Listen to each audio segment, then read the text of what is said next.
Glória a Deus. Meus irmãos, eu quero rapidamente compartilhar uma palavra com a igreja. Estamos com horário avançado. Hoje eu finalizaria a série Quem tem ouvidos ouça. Estamos estudando as 7 cartas enviadas às 7 igrejas descritas no livro de Apocalipse. Mas como estamos em um culto especial, eu quero de forma breve compartilhar com os irmãos marcas de um casamento feliz. Diga assim: marcas de um casamento feliz. A pastora Vanusa está falando o propósito desse culto, o culto da Bíblia Branca, e esse culto tem o propósito de nos lembrar acerca da importância da palavra de Deus, acerca da importância da palavra de Deus para o casamento cristão. O casamento que está alicerçado na palavra de Deus é um casamento frutífero, é um casamento que rompe com as dificuldades, é um casamento que não para nos desafios. Nós sabemos que um casamento, principalmente nos dias de hoje, enfrenta muitos desafios. Eu quero compartilhar com os irmãos, inclusive tem tempo que eu não falo sobre família, sobre casamento, uma mensagem de forma direta e objetiva, e hoje a gente vai trabalhar um pouquinho sobre isso, marcas de um casamento feliz.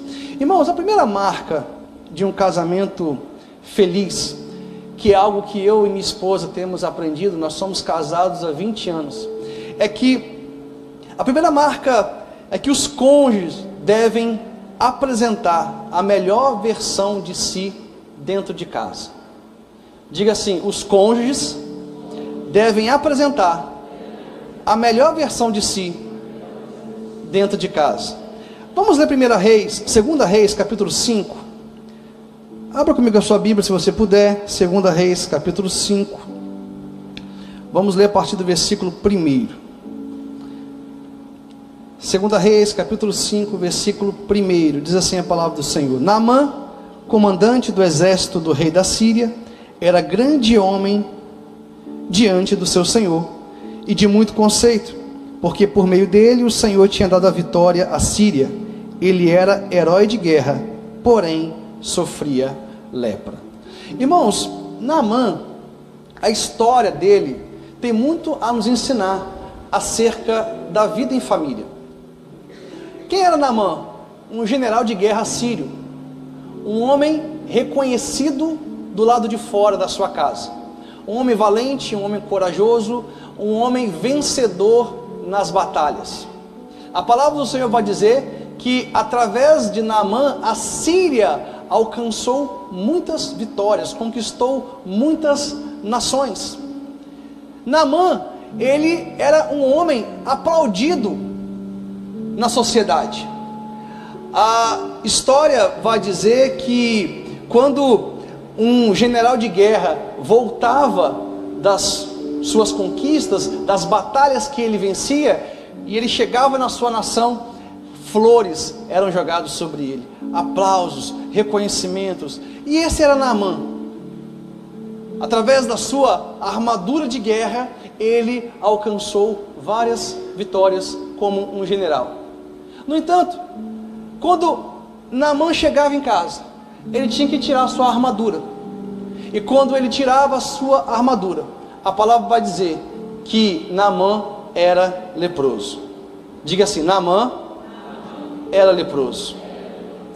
Você sabe que a lepra na Bíblia é considerada uma enfermidade muito séria, muito grave. A lepra produz afastamento entre as pessoas, distanciamento. A pessoa que era leprosa, ela não podia se aproximar de ninguém. E se alguém soubesse que alguma pessoa estava com lepra, você também não poderia se aproximar dela. A lepra estabeleceu um distanciamento, um afastamento. Alguns textos vão nos dizer que quando um leproso via alguém chegando perto dele, ele tinha que gritar: leproso, leproso, para a pessoa ter ciência de que estava se aproximando de alguém que estava com essa enfermidade. A lepra era considerada uma enfermidade de cunho interior, uma enfermidade que estava ligada ao pecado. E sabe o que acontecia? Naamã, um homem de guerra, um homem vencedor, um homem valente nas batalhas, mas quando ele chegava em casa, ele não podia abraçar sua esposa, ele não podia abraçar seus filhos, ele não podia abraçar seus familiares, porque ele tinha lepra. A lepra representa a pior versão de Naamã. A lepra representa a pior versão de Naamã. E é assim, irmãos. É muito mais fácil para nós apresentar a nossa melhor versão do lado de fora de casa. Apresentar a nossa melhor versão no nosso trabalho, na igreja, com os nossos amigos. E para os de dentro de casa, nós damos sempre a nossa pior versão. Eu observo que as maiores crises que acontecem dentro do lar, que acontecem dentro do casamento, é porque as pessoas estão casadas, constituindo família, mas elas estão dando sempre o melhor para os de fora. Então, para os de fora, você tem paciência. Para os de fora, você é amoroso, você é carinhoso. Para os de fora, você é amigo, você é solícito, você é uma pessoa prestativa. Mas quando você chega em casa, você demonstra a sua lepra. Quando você chega em casa, você só apresenta a pior versão para sua esposa e para os seus filhos. Para os de fora, toda a paciência do mundo. Para os de dentro, eu sou impaciente. Para os de fora, eu tenho amor, carinho, zelo. Para os de dentro, para os de casa, eu tenho ignorância, agressividade, distanciamento. E é isso que muitas vezes vai gerando afastamento. A lepra de Naamã representa a pior versão dele. Irmãos, ouça o que eu vou te dizer. Nós precisamos apresentar a nossa melhor versão em casa, dentro de casa, no nosso casamento, para os nossos filhos. Sabe por quê? Senão todo o resto será uma grande encenação. Quem não apresenta a sua melhor versão dentro de casa, sabe de uma coisa? Você está encenando na sociedade. Porque é dentro de casa que você revela a sua verdadeira identidade. É dentro de casa que você revela o seu caráter. É dentro de casa que verdadeiramente você revela quem é. Não é do lado de fora. Do lado de fora, você está sempre sorrindo para as pessoas, está sempre sendo paciente, buscando entender o lado do outro. Mas é dentro de casa, principalmente, que nós temos que dar a nossa melhor versão. Não significa que você vai dar a versão ruim para os de fora. Não é isso que eu estou te falando. Mas a nossa prioridade tem que ser de dar a melhor versão de nós para os nossos, para os de casa. Eu costumo sempre dizer o seguinte, ouça o que eu vou te falar. Os de longe você abençoa com os seus dons, mas o de perto você só abençoa com os seus frutos. Você hoje está ouvindo a pregação do Evangelho. Eu estou abençoando a sua vida através da unção que Deus colocou na minha vida, de um talento de falar em público, de uma habilidade natural. Mas os da minha casa eu só abençoo com os meus frutos, com o meu amor, com a minha paz, com a minha alegria, com a minha bondade, com a minha longanimidade, com o meu domínio próprio. Não adianta, irmãos, eu querer ser um homem de oração dentro de casa, se eu não sou um homem que revela frutos da palavra de Deus. Como estão entendendo? Os de longe você abençoa com o seu dom, mas os de perto você só vai abençoar com os seus frutos. Não adianta você orar, jejuar, fazer curso, buscando ter um casamento abençoado, uma família feliz, se você não frutifica dentro de casa. O coração das pessoas, irmãos, você não engana. Os nossos filhos, a gente só abençoa com os nossos frutos. Tem casais que têm problema no seu casamento. Eu já vi isso acontecer diversas vezes. E as pessoas acreditam o seguinte, que se chegar em casa, eu vou orar, eu vou jejuar, eu vou expulsar esse demônio deste homem que está me dando trabalho. Essa mentalidade, irmãos, isso não resolve. Isso não resolve. Sabe o que vai resolver? para o seu casamento ser um casamento abençoado. Isso faz parte, a oração, o jejum faz parte. Mas dentro de casa você tem que frutificar segundo a palavra de Deus. Sabe o que é dar fruto? É você ser alimento para as pessoas que estão perto de você. As pessoas, espiritualmente falando, elas têm que comer daquilo que nós temos para oferecer. Se alimentar daquilo que nós temos para oferecer. Nós temos que dar fruto. Quantos podem dizer amém? Ouça o que eu vou te dizer. A verdadeira espiritualidade não é você falar em língua, é você guardar a sua língua. Quem está entendendo? Tem pessoas que acham que a verdadeira espiritualidade é você falar em línguas no culto. Paulo vai dizer, ainda que eu falasse a língua dos anjos, se eu não tivesse amor, eu nada seria. A verdadeira espiritualidade não é falar em línguas, é você guardar a língua. E muitos casamentos enfrentam esses problemas, sabe por quê? Porque os casais não têm sabedoria para usar suas palavras. Ouça o que eu vou te falar, o silêncio é sagrado, só rompa o silêncio se você vai construir algo na vida do seu esposo, na vida da sua esposa, na vida dos seus filhos, senão, fique de boca fechada. É melhor você estar no silêncio do que você falar e destruir, do que você falar e não edificar. A palavra do Senhor vai dizer, seja pronto para ouvir, e tardio para falar. Seja pronto para ouvir. Nós temos que ter essa capacidade de ouvir. E se eu for falar, eu vou falar para edificar, eu vou falar para construir, eu vou falar para abençoar. Irmãos, nós não podemos dar o pior para a nossa família, apresentar a nossa pior versão para a nossa família. É ali que nós temos que apresentar o nosso melhor, o melhor de nós, a melhor da nossa versão. A nossa disposição tem que ser toda para a nossa casa, para dentro e não para fora. Olha o que a palavra do Senhor vai dizer. 1 Timóteo capítulo 5, versículo 8. Se alguém não cuida dos seus, especialmente dos de sua própria casa, tem negado a fé e é pior do que um descrente. Olha que texto forte.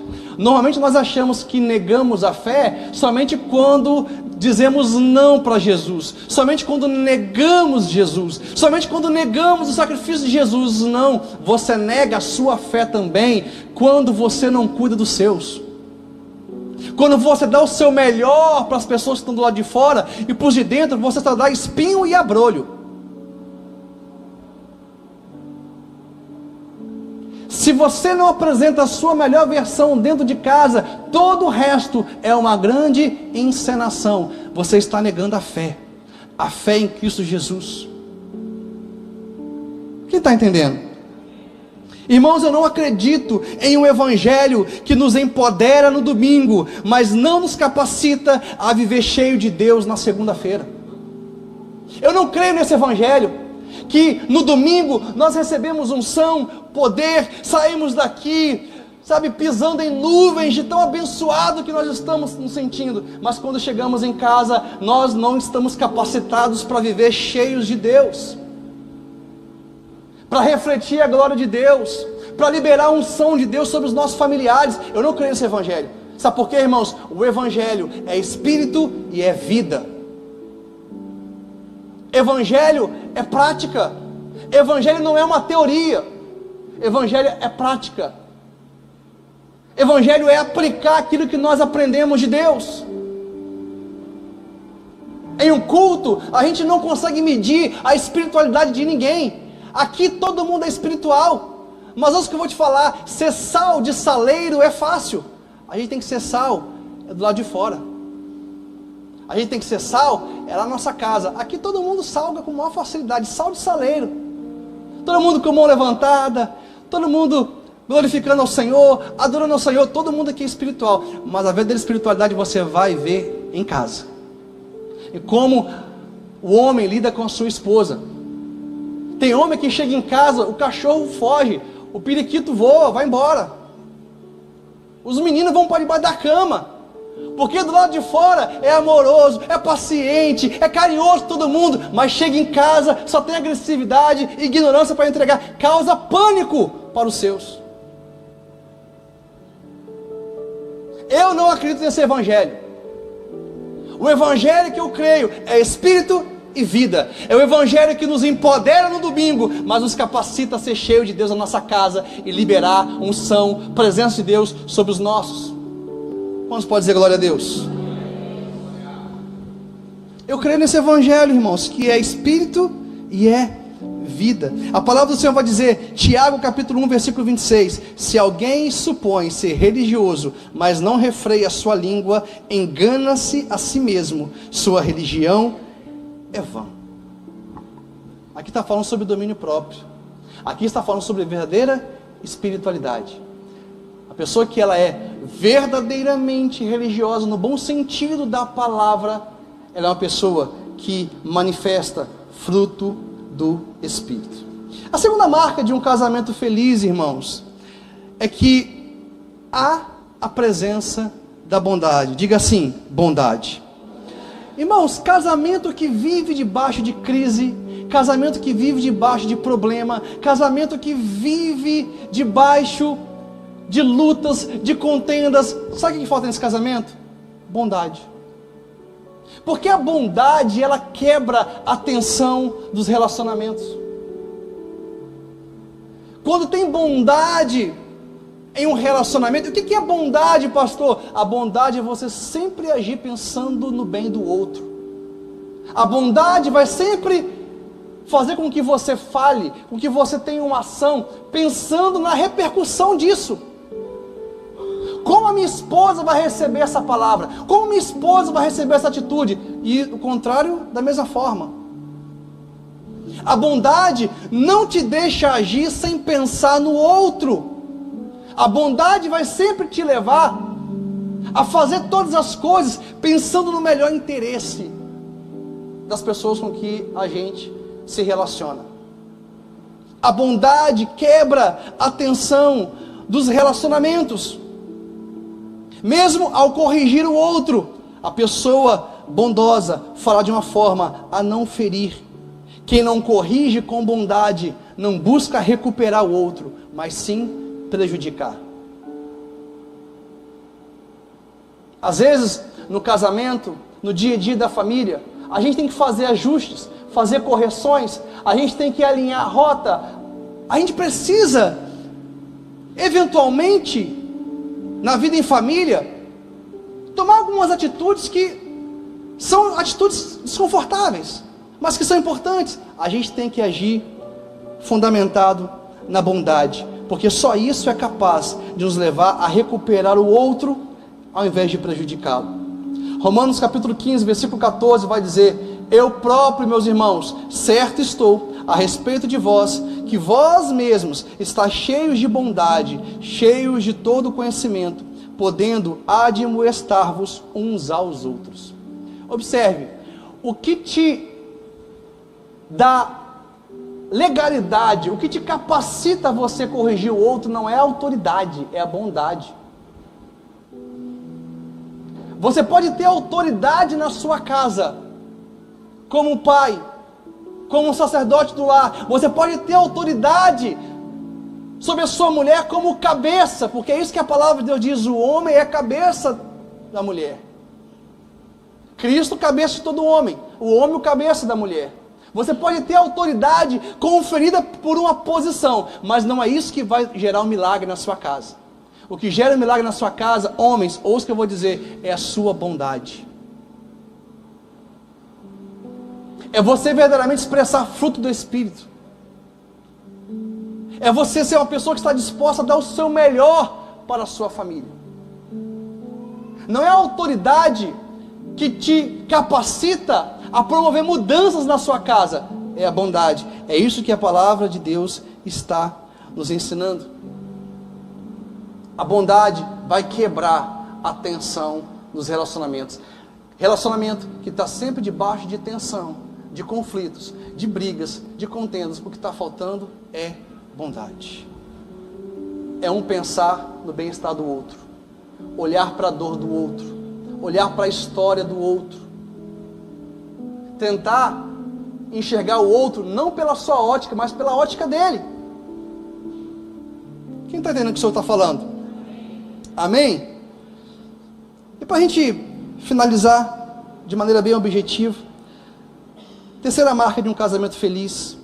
Um casamento feliz, os problemas são resolvidos no mesmo dia. Diga assim: em um casamento feliz, os problemas são resolvidos no mesmo dia. A palavra do Senhor vai dizer, Efésios capítulo 4, versículo 26, irai-vos e não pequeis, não se ponha o sol sobre a vossa ira. Sabe qual é o problema de muitos casamentos? Vai colocando os problemas para debaixo do tapete, daqui a pouco o tapete virou uma montanha. Está com alguma insatisfação, está com alguma demanda, está chateado com alguma coisa, o casamento não está bom. Ao invés de sentar e conversar com maturidade, colocar essa situação diante do Senhor, vai colocando os problemas para debaixo do tapete. Daqui a pouco o tapete está uma montanha e você não consegue mais resolver. A palavra do Senhor vai dizer: irai-vos e não pequeis, não se ponha o sol sobre a vossa ira. Irmãos, a gente não consegue entender o porquê dessa orientação bíblica de não deixar o sol se pôr sobre a nossa ira. Ouça o que eu vou te dizer: o casal não pode de maneira nenhuma dormir sem resolver os seus problemas daquele dia. Não pode. Você não pode deixar o sol se pôr sobre a sua ira. Por que o texto fala isso? A palavra do Senhor vai dizer assim: Deus alimenta os seus enquanto dormem. Quem conhece esse texto? Enquanto você está dormindo, Deus está trabalhando para te abençoar. Deus está te alimentando, está ministrando sobre a sua vida. Porque quando você dorme, você é um portal espiritual aberto. Agora, se você vai dormir cheio de ira, você está dando matéria-prima, não para Deus ministrar na sua vida, mas para o diabo ministrar. É por isso que às vezes você acorda pior do que quando você foi dormir. Porque se você for dormir cheio de ira, de raiva, você não resolveu os seus problemas naquele dia, você está deixando o sol se pôr sobre a sua ira. Irmãos, o casal precisa aprender a conversar, a serem francos, honestos nas suas demandas. E nós homens temos muitas dificuldades com isso. A famosa DR, né? Quem é homem aqui sabe o quão difícil às vezes ter uma DR, né? Estou sozinho nessa? Não, né? É difícil, irmãos, ter uma DR, porque a mulher gosta de falar um bocado. E a gente precisa ter uma escuta ativa. A gente precisa aprender a dar tempo de qualidade para nossas esposas. Eu estava meditando nessa palavra e pensando a importância do diálogo no casamento. A gente mudou para uma casa recentemente. Antigamente a gente morava em apartamento e a dinâmica é totalmente diferente. Eu tenho que colocar o lixo para fora todo dia, né? Às vezes eu chego lá fora, os cachorros fizeram uma bagunça com o lixo, você tem que ir lá pegar o lixo, né? Porque o caminhão do lixo passa, e se tiver espalhado eles não levam, só levam o que está dentro do saco. Irmãos, eu não gosto de tirar o lixo, eu não gosto de botar o lixo para fora, porque tem mau cheiro, às vezes cai em você, suja. Mas se eu não tirar o lixo, o que vai acontecer? Vai atrair bicho, barata, rato. Então, por mais que eu não goste, eu tenho que fazer. No casamento você não faz só o que você gosta, você faz o que tem que ser feito para que o seu casamento cumpra o propósito de Deus. Como estão entendendo? Conversas francas, diálogos abertos, isso pode salvar um casamento. Agora, sabe qual é o problema, irmãos? O problema é que os cônjuges muitas vezes não têm liberdade para serem verdadeiros e honestos, porque o outro, ao invés de escutar e ter quebrantamento ao escutar, escuta para rebater, para combater. Porque não basta somente você ter uma conversa franca e honesta com o seu cônjuge, tem que haver disposição em perdoar. Tem que haver disposição em perdoar. Eu sou casado, irmãos, há 20 anos. E se tem uma coisa que eu aprendi, é perdoar. Se tem uma coisa que a minha esposa aprendeu, é perdoar. Nenhum casamento resiste se não há perdão. Quando você perdoa, você permite com que o seu esposo ou sua esposa nasça na sua história emocional novamente. O problema é que as lutas, as dificuldades vão gerando frustração, decepção, angústia. Se não tem perdão, a pessoa vai morrendo dentro de você aos poucos. O perdão faz com que o outro nasça dentro de você todos os dias, para que vocês continuem caminhando, para que vocês cumpram o propósito de Deus. Então o perdão é extremamente importante. O texto está dizendo: irai-vos e não pequeis, não se ponha o sol sobre a vossa ira. E eu finalizo, eu não ia colocar esse tópico, mas de maneira breve, uma outra marca de um casamento feliz é que casais felizes amam a Jesus mais do que o seu próprio cônjuge. Essa é uma realidade que poucos casais vivem. Irmãos, eu não posso amar mais a minha esposa do que ao Senhor. A minha esposa não pode me amar mais do que ao Senhor. Casamentos felizes, os cônjuges amam mais a Deus do que o outro. Porque é Deus, irmãos, que vai nos ensinar a amar o nosso cônjuge de acordo com a vontade dEle, de acordo com a palavra dEle, de acordo com o propósito dEle. A minha esposa, antes de se beneficiar da minha fidelidade a ela se beneficia da minha fidelidade a Deus. Porque antes de eu ser fiel a ela, eu sou fiel a Deus. Eu tenho um propósito com Deus. Eu sei o Deus que eu sirvo. Eu tenho um chamado da parte do Senhor. Eu amo a Ele acima de todas as coisas, com todo o meu coração, com tudo que sou. E a minha esposa vai se beneficiar disso. Antes de eu ser fiel a ela, eu sou fiel ao meu Deus. É o que a palavra do Senhor diz: amarás ao Senhor teu Deus acima de todas as coisas. É o Senhor que nos ensina a amar o nosso cônjuge de maneira correta. Casal que não ama a Deus acima de todas as coisas vive uma disputa por território dentro de casa. Mas casais que amam a Deus acima de todas as coisas é um casal que está rendido à vontade do Senhor. Não há disputa por posição, não há disputa por controle. Há um casal rendido à vontade do Senhor. E quando um casal está rendido à vontade de Deus, é Deus que vai determinar os papéis de cada um, as ações de cada um, as motivações de cada um, como o casal deve agir.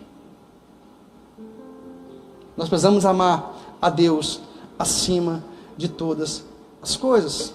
Casamento feliz não é aquele onde um tenta ser maior que o outro, mas onde ambos se rendem àquele que é maior que tudo. Quantos podem dizer glória a Deus? Essas são algumas marcas, irmãos, de um casamento feliz. Essas são algumas marcas. Se tem algo que eu costumo sempre dizer é o seguinte: se nós quisermos aprender algo sobre casamento, não adianta a gente aprender aqui na terra, a gente tem que ir para o céu. Porque o casamento foi criado por Deus no céu. Quantos creem nisso? Casamento é a ideia de Deus, irmãos. Se você quiser aprender sobre o corpo humano, matricule-se na faculdade de medicina. Lá você vai estudar sobre anatomia, vai estudar o corpo humano. Por quê? O corpo ele foi criado do pó da terra. O que a terra cria, a terra ensina. Agora, se você quiser aprender sobre casamento, você tem que ir no céu. Buscar no céu, porque o casamento foi criado por Deus no céu. Os livros de autoajuda não tem nada para nos ensinar, irmãos. Os livros naturais, terrenos, não nos ensinam nada acerca de casamento. Sabe qual é o propósito dos livros que a gente vê nos dias de hoje? Está com problema no casamento? Divorcia. O importante é você ser feliz. Irmãos, a felicidade não é o propósito do casamento. A felicidade é consequência de você cumprir os propósitos de Deus no casamento. Se você se casa tão somente querendo ser feliz, você está muito próximo da frustração. Está muito próximo da decepção. A felicidade, ela é um alvo no casamento. É um objetivo no casamento. Mas a felicidade a gente só alcança quando a gente cumpre os propósitos do Senhor. Quando a gente vive os princípios da palavra de Deus. E eu, desde cedo, aprendi: você não casa para ser feliz, você não casa para fazer o outro feliz, você é feliz e casa. Você é feliz com o Senhor, você ama o Senhor acima de todas as coisas, você é resolvido no seu relacionamento com o Senhor. Quando duas pessoas que estão resolvidas em seu propósito com Deus se casam, esse casamento se torna uma bênção. Já pensou, eu vou casar com a minha esposa para ser feliz? É normal o casamento ter períodos que não tem muito engajamento, de distanciamento, de dificuldade. Então, se eu estou vivendo um momento que eu não estou feliz, o que eu vou fazer? Eu vou separar, eu vou divorciar, porque eu casei para ser feliz. Se eu não estou sendo feliz, eu vou romper com essa aliança. Agora, eu posso também casar para fazer minha esposa feliz. Irmãos, eu posso passar a minha vida inteira tentando fazer minha esposa feliz e não conseguir. Sabe por quê? A felicidade dela não depende de mim. A felicidade dela depende do relacionamento dela com Deus.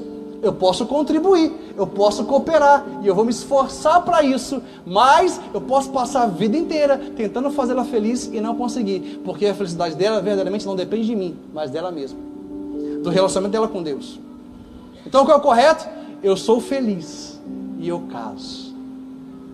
Eu estou resolvido com Deus, então eu vou casar. Aí sim, esse casamento se torna uma bênção. Porque senão é um colocando demanda sobre o outro, é um cobrando o outro.